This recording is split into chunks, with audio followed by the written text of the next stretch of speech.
What's good, everybody? Welcome back to the channel. I'm your host, Stefan, and tonight I'm going to be talking about one of the most iconic, multi-talented, and one of the best R&B fly guys of all time. Yes, it's Mr. Bobby Brown. So relax, enjoy yourself on this ride with me throughout the video, and please don't forget to like, share, comment on the video, and subscribe to my channel. Also, don't forget to turn on your notification for new videos. First thing I want to say by starting this video off right is saying happy heavenly birthday to Trayvon Martin. Rest in power and paradise, young brother. Black lives always matter. Also, I want to say happy birthday to one of the pioneers of New Jack Swing, one of the unapologetically flyest, smoothest, iconic, best R&B guys ever. Bobby Brown's career often associates with controversy, but he is an influential artist who helped redefine R&B music. Bobby Brown's legacy should be indisputable. A captivating performer, a string of major hits, the first post R&B hip hop star. That's Mr. Brown's resume.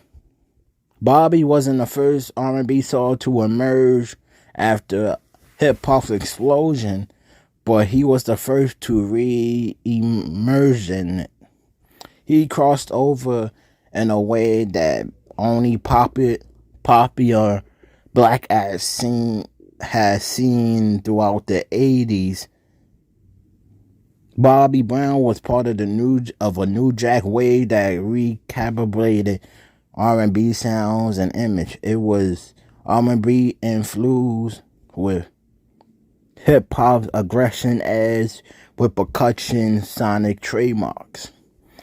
And as he sat at the forefront of that movement, Bobby Brown reshaped the popular music,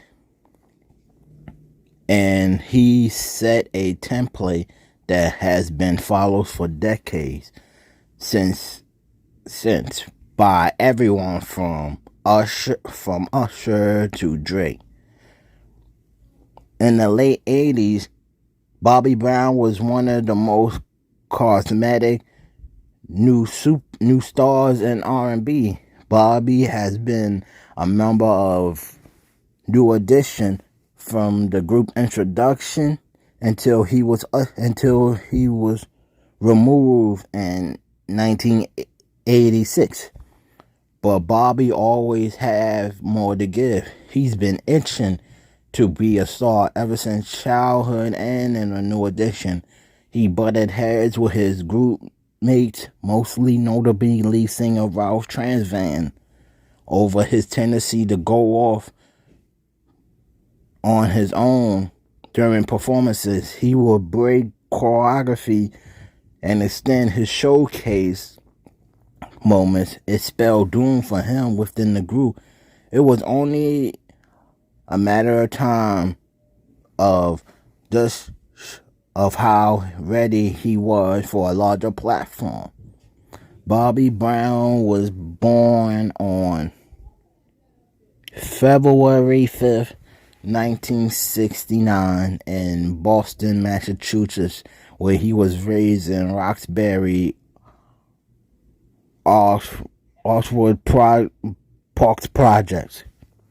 He joined New Edition with childhood friends Michael Bibbins and Ricky Bell, also with Ralph Tresvant joined the group at the suggestion of Ricky Bell, who sang with Tresvant as a duo.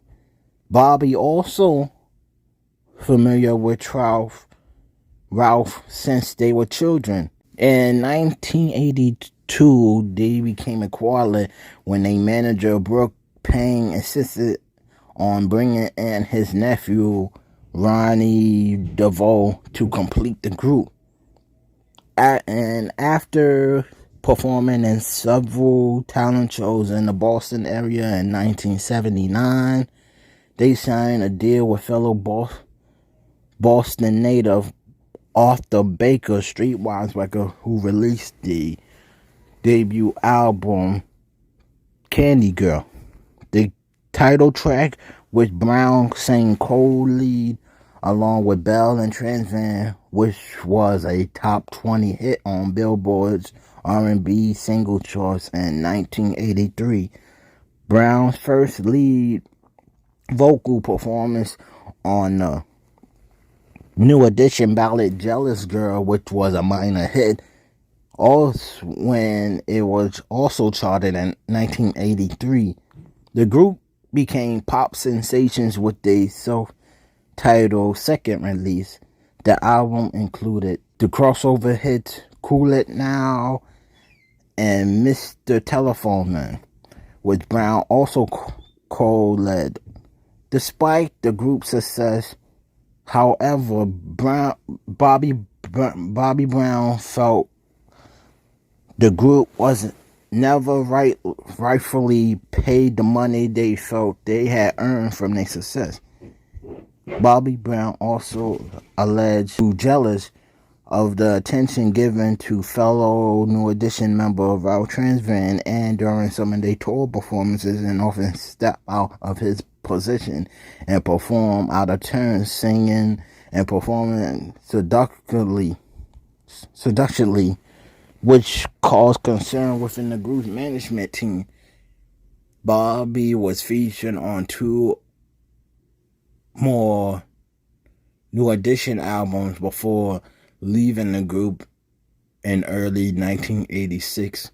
Following his exit from New Edition, Bobby Brown signed a contract with his former group label MCA, which had early promised him a solo deal if he decided to do New Edition.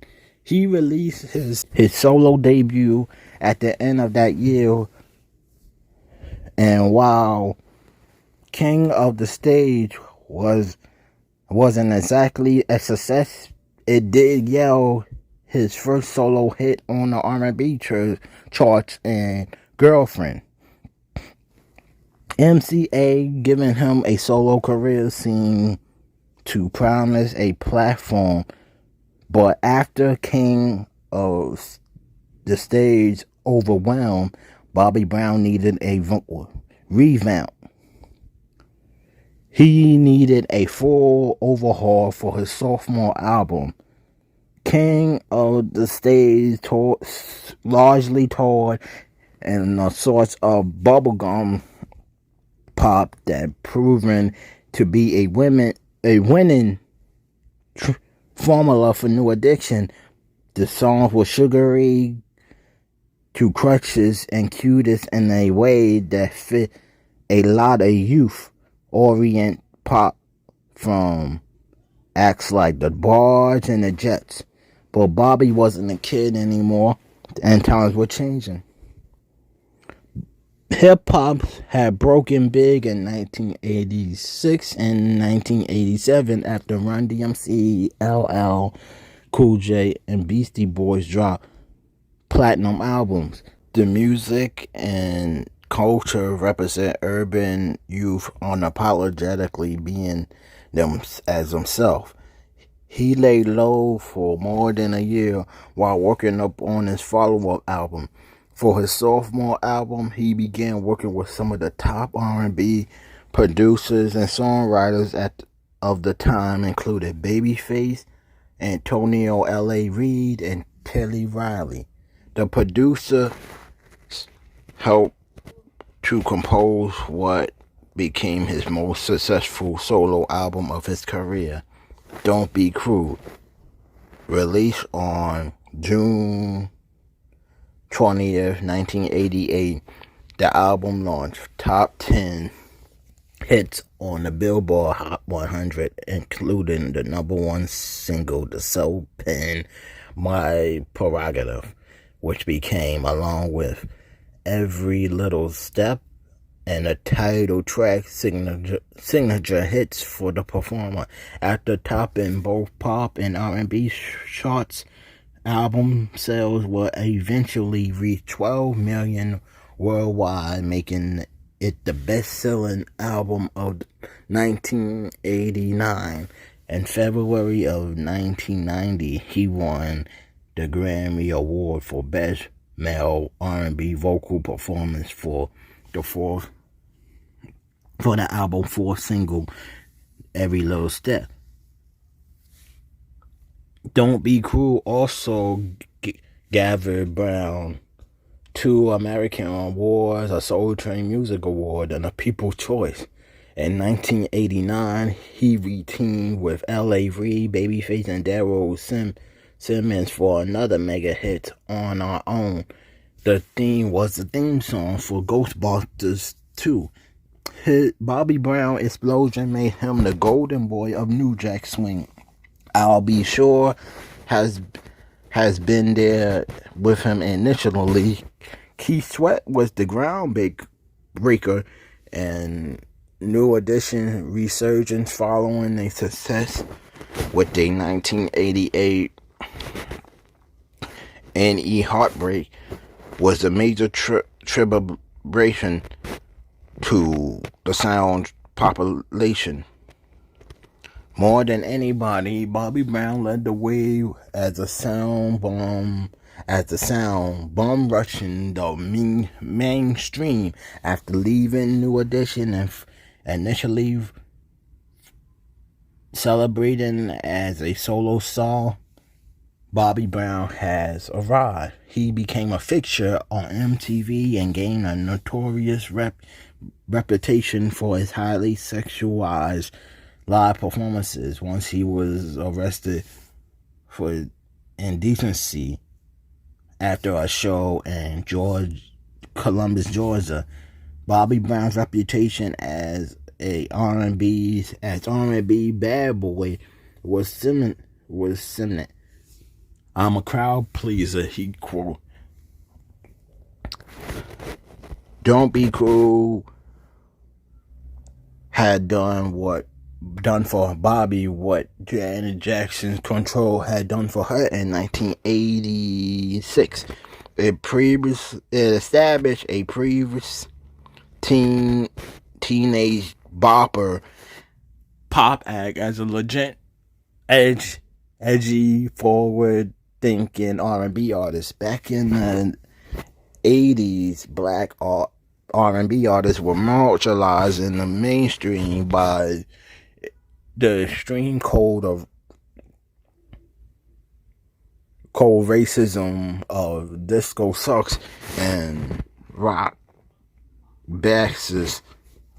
In the mid-80s, black stars has taken over pop had done so largely, with Janet's Control as evidence that a black artist can release an R&B album and still become a megastar.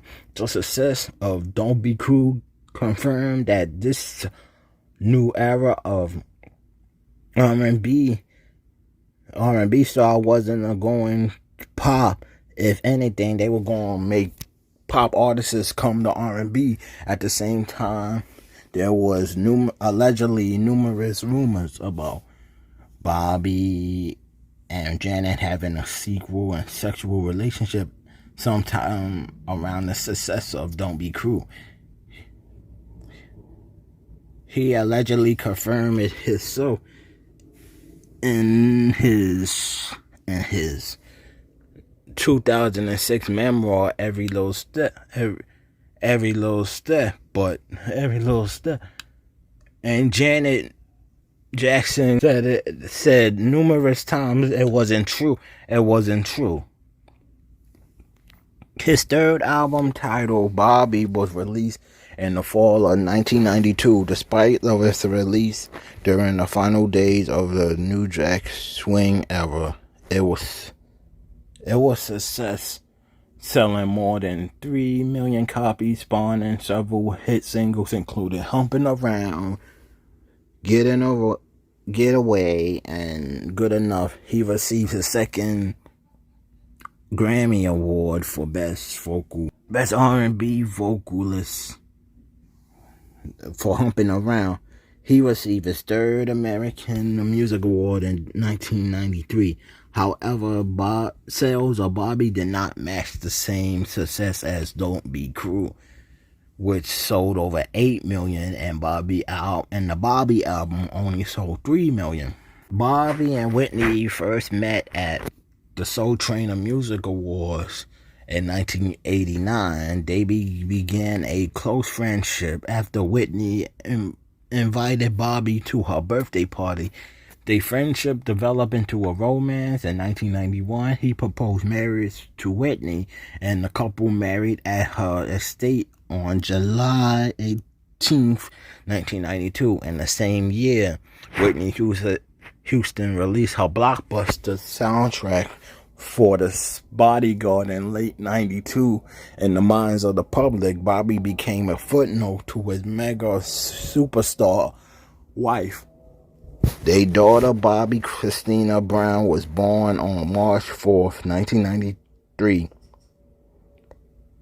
His 1992 marriage to pop star Whitney would starting a new chapter in his life and reshaping his career.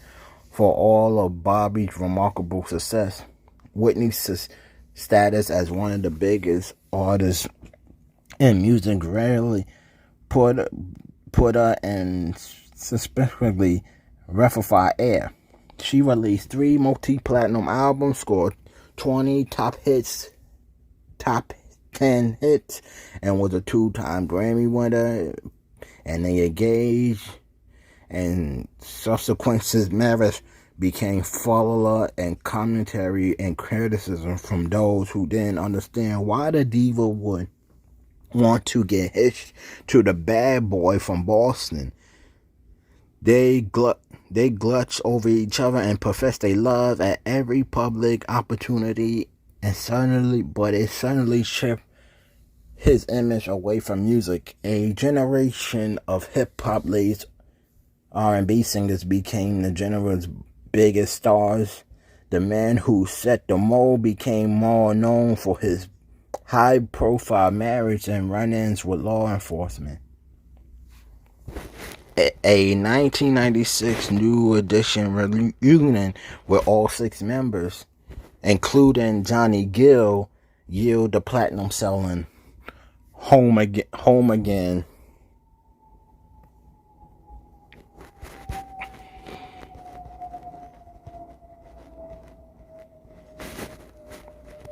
Home Again album,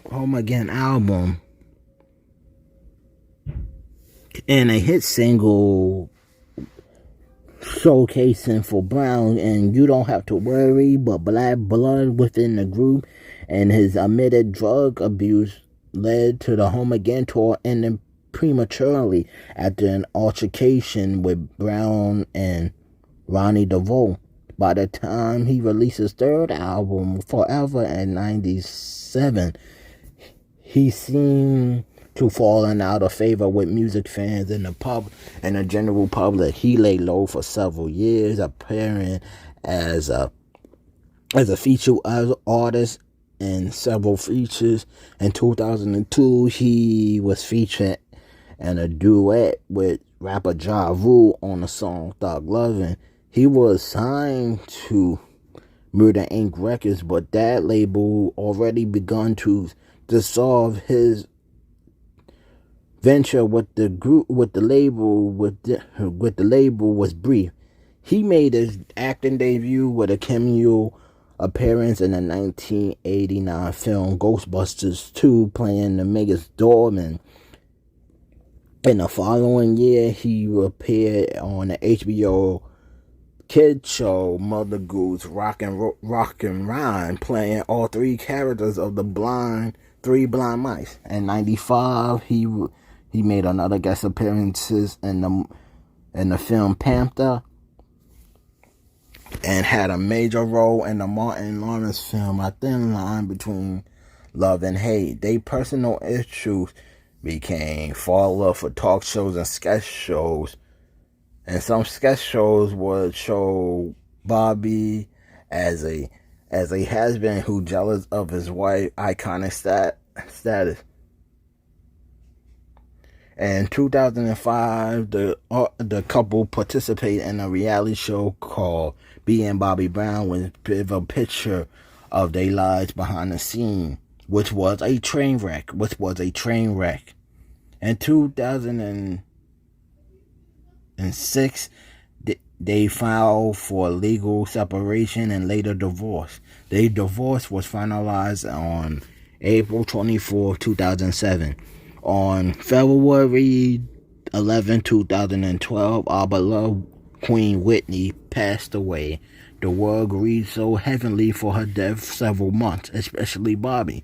Then tragically continued to strike when Bobby Christina Brown passed away on July 26, 2015, and Bobby Jr. on November 18th, 2020. He had other children from previous relationships. We was all praying for Bobby and his mental state while he was dealing with the tragedies. Last year versus with Keith Sweat, we was all happy seeing him perform, but concerned at the same time where he stopped.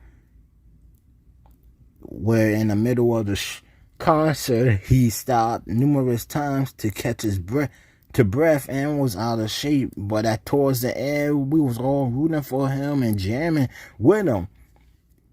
Like, despite how you feel about him, the man is definitely one of the kings of R&B and a living legend in music, period.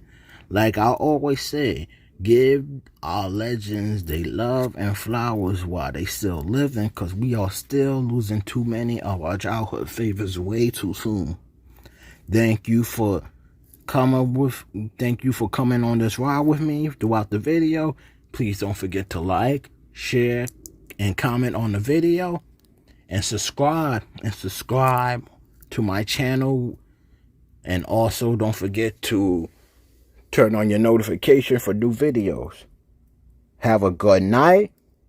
Stay safe and blessed. I'm out. Peace.